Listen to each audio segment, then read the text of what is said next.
Le quai numéro 9 sur lequel est installée l'entreprise d'État qui emploie Dongui fait partie de l'ancien port de Shanghai. Une longue série de terminaux disséminés le long de la rivière Huangpu, un affluent du Yangtze, qui traverse la ville de part en part. Le port historique de Shanghai est donc un port de rivière de faible profondeur, soumis aux aléas de la marée, et qui n'est accessible qu'à des navires de faible tonnage. Alors, depuis quelques années, le port de Shanghai a fait un grand bond en avant, pour s'installer sur les bords de la mer, dans le delta du Yangtze-Kiang. Alors, Shanghai a créé Pudong.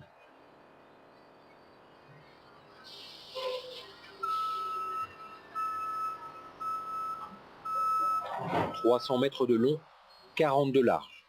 Le Voltaire est le plus grand porte-conteneurs du monde. Un de ces géants des mers qu'une poignée de ports seulement peuvent se permettre d'accueillir, et parmi eux, celui de Shanghai, dans ses installations de Pudong.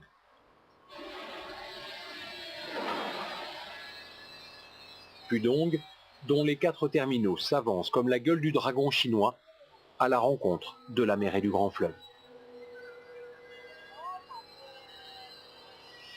Après 20 ans de navigation, Lian Zefei est revenu s'installer dans sa ville natale. Représentante de la CGM à Pudong, il fait partie de ceux qui, en quelques années, ont réussi à élever le port de Shanghai au 4e rang mondial et qui lui prédisent un avenir plus radieux encore.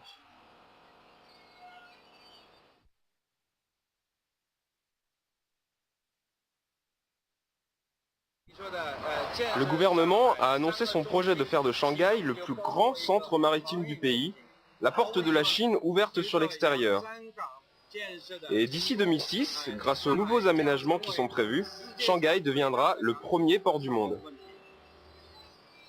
Un port en eau profonde est déjà sorti de terre au large de Shanghai et devrait entrer dans la danse d'ici 2 ans.